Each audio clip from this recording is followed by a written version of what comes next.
Aga meie põhiesineja, mis meil on, siis eelmine kord, kui me rääkisime ajaloost, siis seekord tahame rääkida tehnoloogiatest. Ja Priit Kalev Karts on selline väga tähtis mees, kellega mina kohtusin kunagi Tallinn-Helsingi laeval ja tema rääkis seal hobu metsatöödest, kas keegi on midagi püüdnud seda teha. Ja paratamatult on see mees, kelle nimi on siis Priit Kalev, välja mõelnud sellise asja, kuidas komposteerida inimjääke. Palun. Tänan, et kõigepealt mina muidugi pole seda välja mõelnud, selle juurde jõuame. Aga algatuseks juhiks tähelepanu nendele 3 sõnale. Humus, humilitas ja humanus. Ehk siis ladina keeles sõna inimene, alandlikkus, muld, alandlikkus ja inimene, need on sama päritoluga.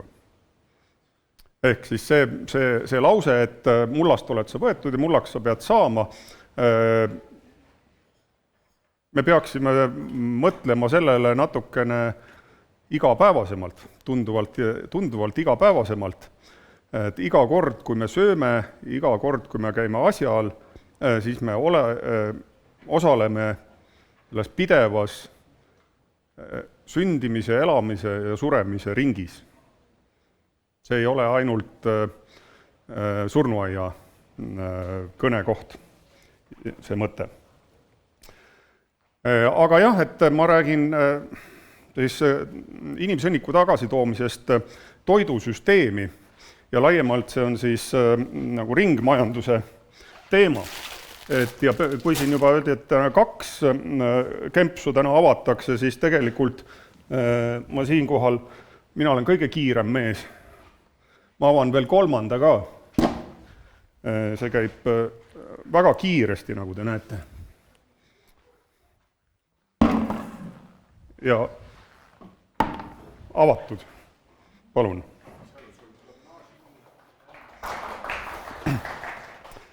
Et tehniliselt ma räägin, või see ilmselt jääb kuluaaridesse, sest seal on oma ette palju nüansse. Aga asja selline sõnum on see, et kui kemmergutega seoses räägitakse väga palju sellest kemmergu disainist, eks ole, ja kuidas separeerida või mitte ja nii edasi, aga jänni jäädakse nii ökokogukondades kui ka ütleme niisugused arenguabiorganisatsioonid, nad jäävad sellega jänni, et kuhu see saadus siis panna ja mis sellest edasi saab. Aga jah, et kokkuvõttel minu jutt on see, et ma räägin ütleme siis 6 asjast, et milles probleem, milleks kompostida, kuidas see kompostimine käib, kuidas jõuda toitainete ringluseni ja miks me siiski kogu aeg kaugeneme toitainete ringlusest. Ja siis ma ütlen ka selle ära, et ükskord me hakkame inimsõnnikut taaskasutama nii. Ja miks see on nii?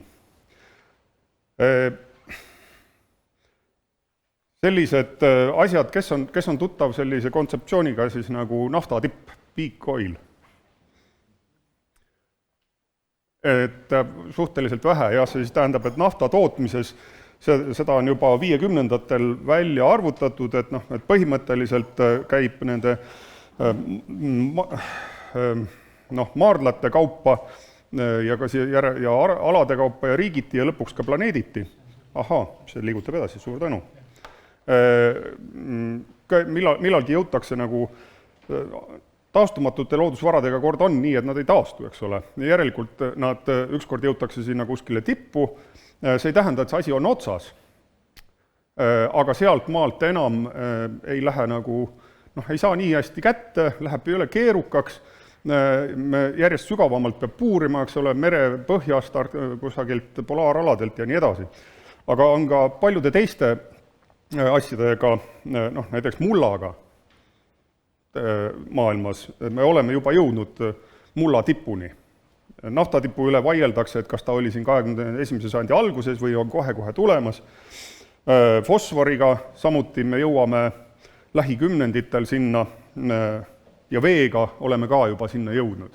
Ehk siis need on kõik seotud naftaga, nafta on, eks ole, põllumajanduses, traktorit ei saa muidu liikuma ja kaevandada ei saa naftata ja nii edasi. Ühesõnaga, kõik on omavahel seotud.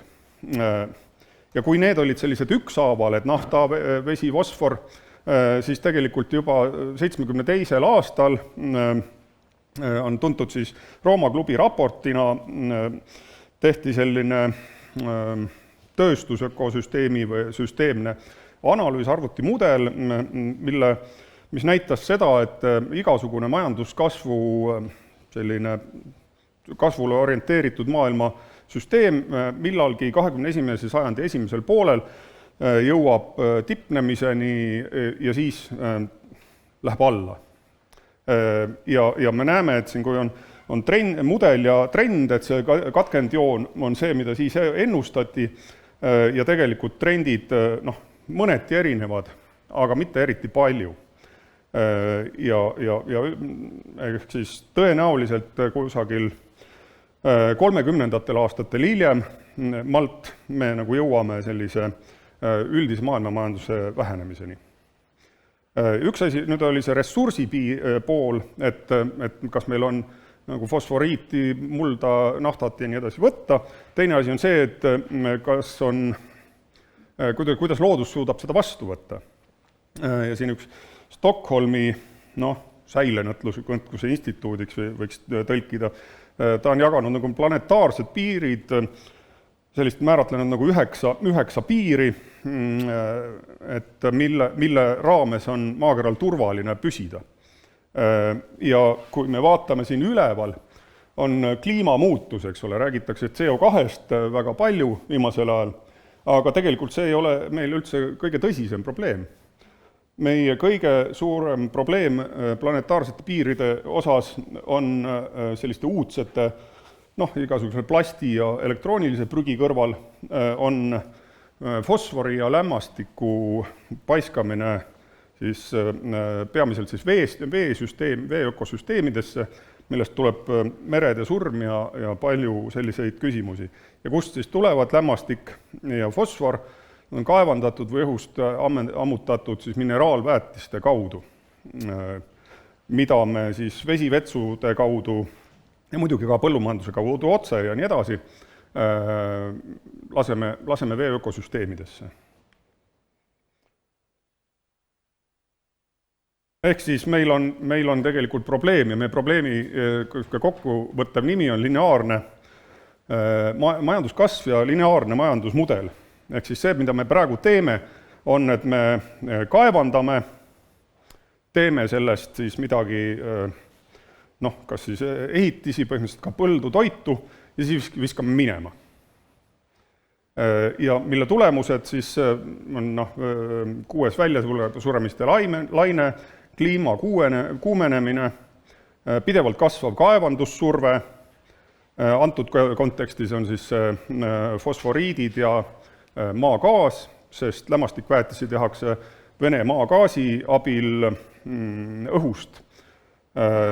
Ja küsimus, kui palju Eesti mineraalväetistest, mis protsent tuleb Venemaalt? Kuskil 6-70%. Ja ülejäänud lämmastikväetis tuleb küll Euroopast, aga Vene gaasi abil tehtud. Ressursisõjad ja pidev energiatarbe kasv. Et kui me mõtleme nüüd siis sellele, et veevärk tarbib normaalses tööstusmaal 13% elektrist, siis seda on päris palju. Ja reovesi põhjustab veel ka umbes 3% kasvuhoonegaasidest ja sealjuures jällegi see, et me muretseme ja räägime kogu aeg CO2-st, NO2 on 300 korda võimsam kasvuhoonegaas. Ja see tuleb just põllumajandusest ja reovee töötlemisest. Kuiv käimla selles mõttes on küll sammuke edasi ses osas, et see tarbib vähem energiat, ei vaja sellist tohutut infrastruktuuri, aga nagu siin Pandivere kontekstis eriti on räägitud, et tegelikult üks asi, et ta võib reostada põhjavett, see küll nagu igal piirkonnas ei ole niisuguse perekasutuses väga hull ja ohtlik asi, aga mõnes piirkonnas on vägagi ohtlik, eks. Aga selles mõttes, et ikkagi see on lineaarne, ehk siis see toitained me ikkagi viskame ära ja seda ei saa uuesti kasutusse kuidagi viisi, mis tähendab, et kaevandussurve ei vähene. Nüüd, kuhu me peaksime jõudma siis? Et praegu me oleme siis täielikult katkise toiduahela juures. Ehk siis me ei aktsepteeri seda, et mullast sa oled võetud ja mullaks sa pead saama. Ja nii see käibki kogu aeg. See ongi elu. Et me, siis otse öeldes siis sööme, situme, saastame. Kaevandame, sööme, situme, saastame. No kaevandame ja siis siis paneme seda mineraalveetist sinna mulda. Terve toidutsükkel peaks olema nii, et sööme, situme, säästame. Ehk siis komposteerime, võtame selle taas kasutusse ja ühtlasi hoiame tohutult energiat kokku nende ülikeeruliste ja kallite tööstussüsteemide pealt. Veel, et mina ei ole kuidagiviisi leiutanud komposteerimist, et Hiinas on vanimad kirjalikud juhendid komposteerimise kohta, on üle 3000 aasta vanused kilpkonnakilpide peale graveeritud. Ja veel 20. sajandi alguses olid Hiina suurlinnade, et vesi oli joogikõlblik. Tehke järgi. Miljoni linnad. Ja endiselt Hiinas kasutatakse 30% inimsõnnikust väetiseks ära. Ja see Hiina on nagu see koloniaalajastul viimased 150 sajandit või nii on olnud, seal üha rohkem käidi ja nähti ja püüti seda ka järgi teha nii Ameerikas kui Euroopas, aga sellist korralikku ringmajanduskultuuri siiski enamasti läänes välja ei arenenud, olid küll katsetused, et välja arvatud näiteks Hollandis, et seal küll oli ka nagu väga puhas, aga mujal kõik on nagu asi läinud, ütleme siis peeldikuks ära kätte. Aga jah, et kuskil 60-ndatel hakkas siis inimsõnniku kasutamine põllumajanduses turgu kaotama WC-dele ja kunstväetistele. Ja muide selline huvitav asi ka, et Tartus töötas oli linna omandis viimases lõpus väga kasumlik selline kommunaalettevõtted, Tartu pudretivabrik, ehk siis fekaalidest tehti väetist, kuiva pulbrilist väetist. Nii, siis võtta veel kokku need põhjused, siis miks peaks inimsõnnikud komposteerima, et see kaitseb veestikke, vähendab veekasutust, kasvuhoonegaaside teket vähendab, säästab tohutult energiat ja raha, ja neid hirmuäratavaid protsente, mis nagu puhtalt energiale, kui palju see energiat võtab, ma juba mainisin. Siis praeguses kontekstis ka lämmastikoksiid või dioksiid tõstab COVID-i nakatumise riski ja suur positiivne asi on see, et komposti mikroökosüsteem neutraliseerib peaaegu kõike. Lihtsalt seal on tuhandeid mikroorganismide liike, see nende evolutsiooniline tööriistakast on iga kell nii palju võimsam kui mis tahes kõige moodsamal veepuhastussüsteemil. Et põhimõtteliselt antidepressandid, patogeenid, diisel, kütus, lõhkeained, radioaktiivsed ühendid, selline korralik, ütleme see otse sitakompost, saab nendest lihtsalt jagu. Ja tulemus on väga hea, ehk siis mulda rikastav ja kaitsev, väetav, looduslikest antibiootikumidest kubisev mullaparandusmaterjal. Ja muidugi praeguses olukorras siis on, et me maksame kas siis gaasis või mineraalväetises Venemaale muudkui raha, et nad pomme ostaks.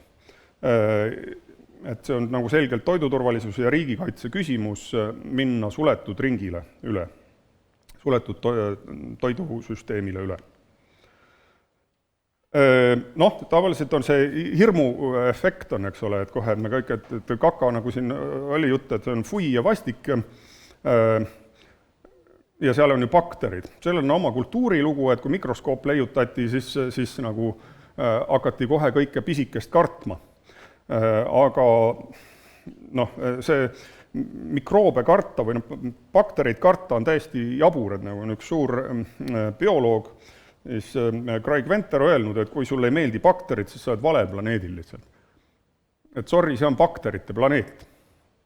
Et meie enda mikrobiomis on ka rakke rohkem, kui on meil endal keharakke ja geneetilist informatsiooni on tohutult palju rohkem meie mikrobiomis.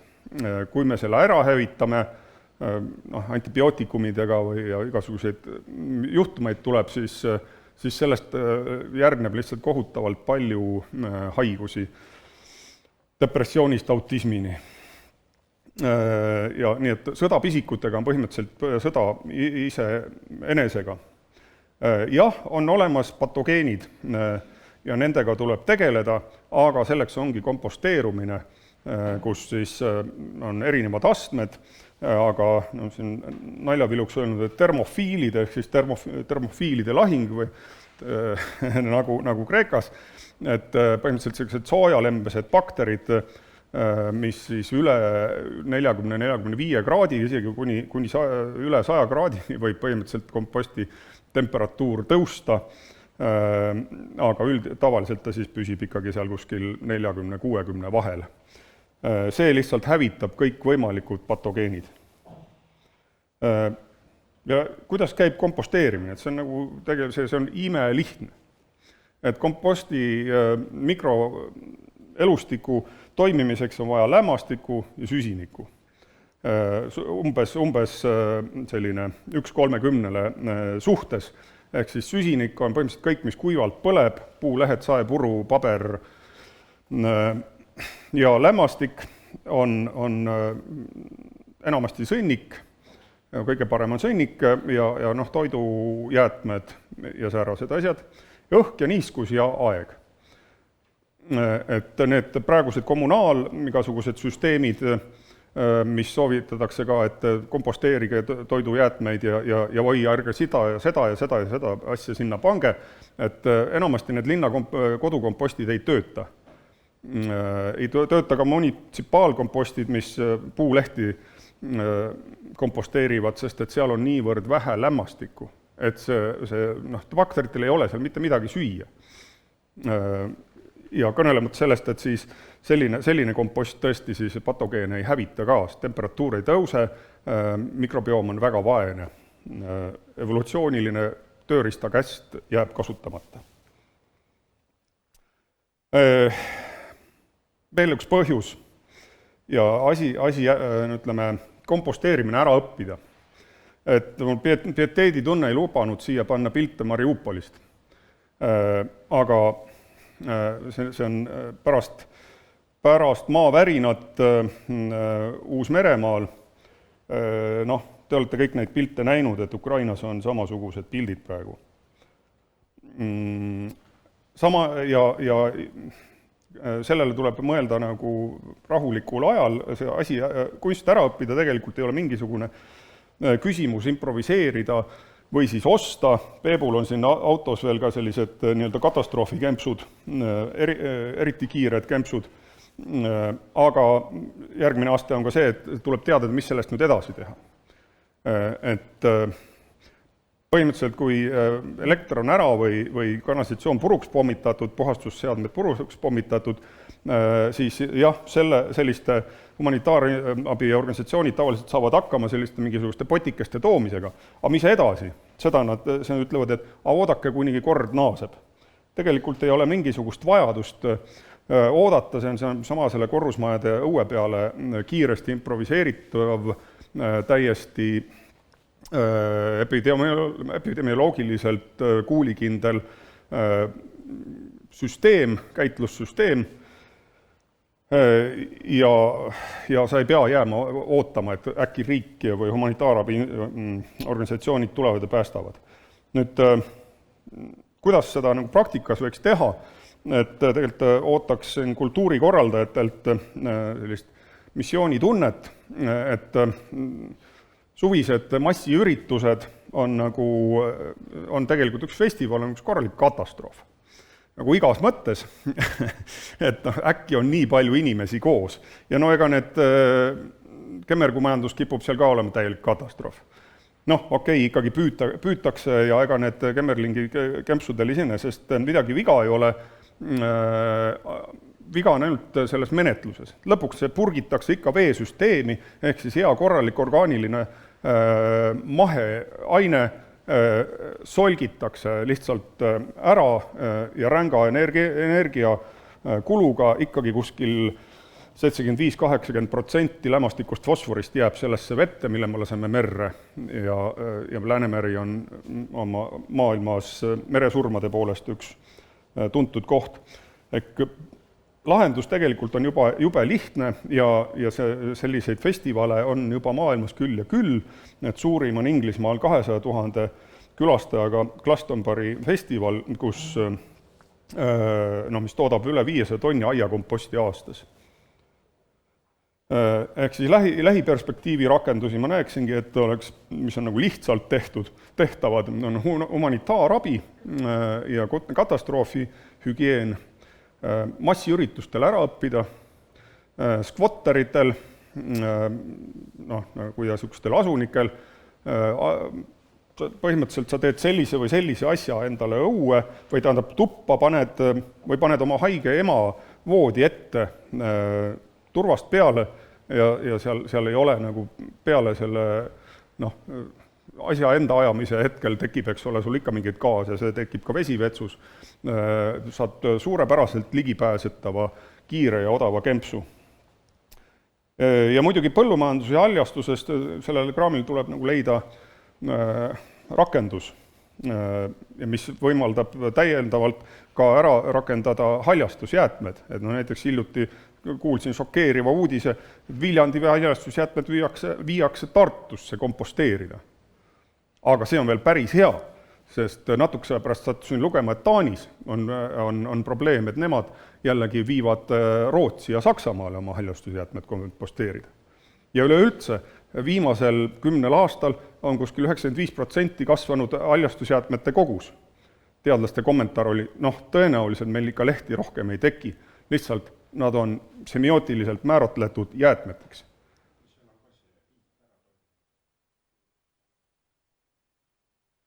Ei, siia praegu igal juhul praegu veel ei ole, kasvab kogu aeg ja me näeme, kuidas muruniidukid mürisevad ja puhurid puhuvad lehti. Aga nad kõik komposteeruvad.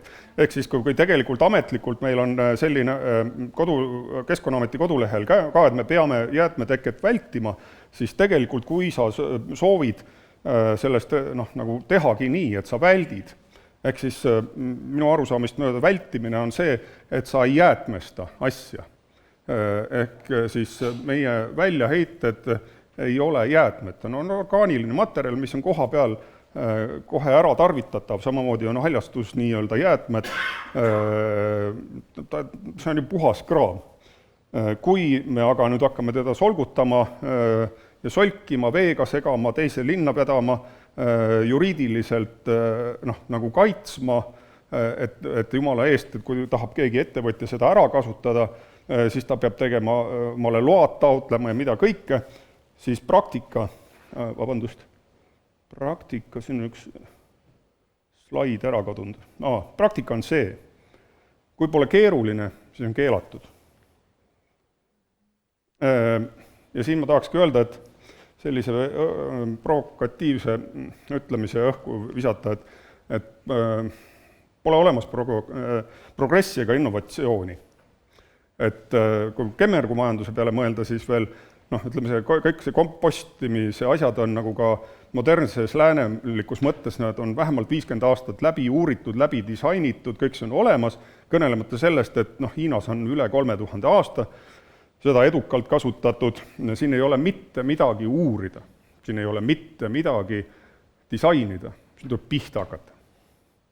Aga meil on praegu, aga muidugi, kas me saame siis hakata pihta? Ei, jumala eest ei saa, sellepärast see on meil ühelt küljest mõistuses või arus kinni ja teisest küljest see, et meil on lihtsalt niivõrd palju energiat, et me ei suuda seda kuskile panna ja meil kogu aeg energiatarve kasvab, et nagu te näete, isegi me küll arvame, et on isegi, et kivisütt enam ju ometigi aururongid ei sõida enam. Tegelikult kivisöö tarbimine ka kasvab ja kõige muu asja tarbimine kasvab. Ja kui fosfor saab otsa ja fosfor saab totaalselt otsa seda, kui naftat on võimalik millegagi asendada, siis fosforit ei saa mitte kuidagi, siis see ongi nüüd ma jõuan selleni, et meil ühel hetkel me lihtsalt lähme ringmajanduseni, sest meil ei ole alternatiivi. Ja kellel, ma arvan, hiljem on huvi lugemisvaraga tutvuda, siis seda on küllaldaselt maailmas. Aitäh!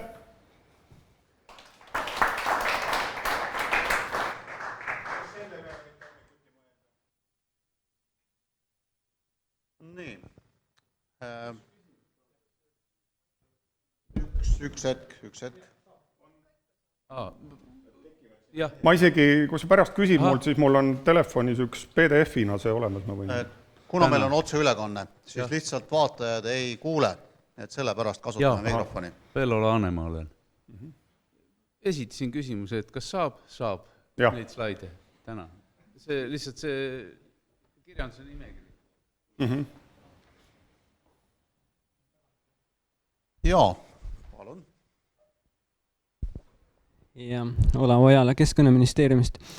Aitäh väga vahva ettekande eest, et mul on jäänud mulje, et korraga on käimas nagu 2 protsessi, et väga paljud inimesed, kes elavad maal, on juba pidevalt või kas või praegu nagu linnastamas oma maaelu, et tagada võimalikult palju mugavusi, käimlad ikka veega käima ja kraanivesi ja automaatne kütte, näiteks maakütte ja tagada endale põhimõtteliselt linnaelu mugavused.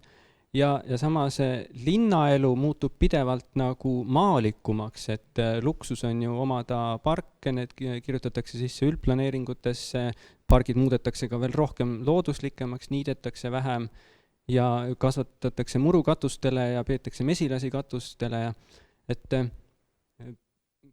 kummal pool nagu see välikäimleid arvestades selline äratundmise hetk nagu lähemal on või kust maal see, mis peaks juhtuma, et tekiks nagu mingi tasakaal nendesse protsessidesse?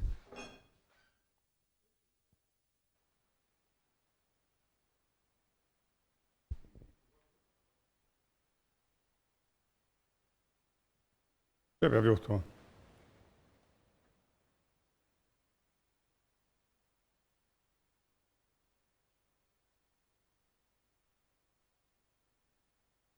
Jah. Nii, siin on kohe, palun. Lihtsalt küsimus ja mõtlesin, et aga see skaleerimine, eks ole, et kui sa võtad ühe pere, on ju, ja küll, üks asi on, kui sul on kasvuhoone või 6 ruutmeetrit ja nii edasi, aga ma ei tea, linnatingimustes või mida iganes, et saada reaalselt need mahud, ma ei tea, riigi mõttes 100 tonnidest 1000-teni, 10 000-teni? Tegelikult, see on 20 liitrine ämber on sellega saab vana inimene ka hakkama. Ja põhimõtteliselt sellised süsteemid on olnud ka Euroopas olemas, et sa panidki nagu oma ämbrid, kas siis, olid need ringid, nagu prügiringid ja see piimameest tõi samast piima ja nii edasi. Et tegelikult see ei ole üldse suur kogus. Et üks inimene, kui tal on seda 4-5 ämbrit, siis ta saab sellega 6 aega hakkama, üksik inimene. Aga sükene... Ma mõtlesin vastupidi, et üleriigiliselt nii-öelda fosfori vajaku mõttes või väetise vajaku mõttes saada kogused, mis asendaksid mineraalväetisi, pigem niimoodi. No igas süsteemis, ka parimas, läheb midagi kaotsi. Aga üldiselt, kui me nagu tõesti nagu kogu 100% Eesti elanikkonna väljaheidetest kokku koguksime, siis see nagu lahendab päris palju. Tõenäoliselt mitte intensiivpõllumajanduse mõttes mitte 100% kunagi mitte, aga pakun 6-70%. Miks ta ei peaks, selles mõttes, et see on aastatuhandeid nii olnud ja viimaste sajandite jooksul ei ole Eesti rahvastik eriti kasvanud.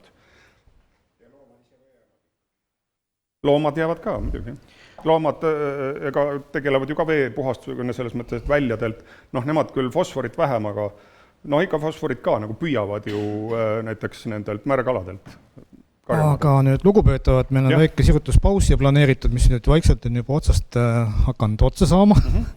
Teeme üks 5 minutit diskussiooni nii-öelda omavahel veel, kes saab vett võtta, vett degusteerida, on meil 4, need, kes veebis vaatavad, meil on siin muideks 4 erinevat vett maitsta ja päeva lõpupoole siis saame teada lõpuks, mis need veed ka tegelikult on, et see on väikene mõistatuse mäng.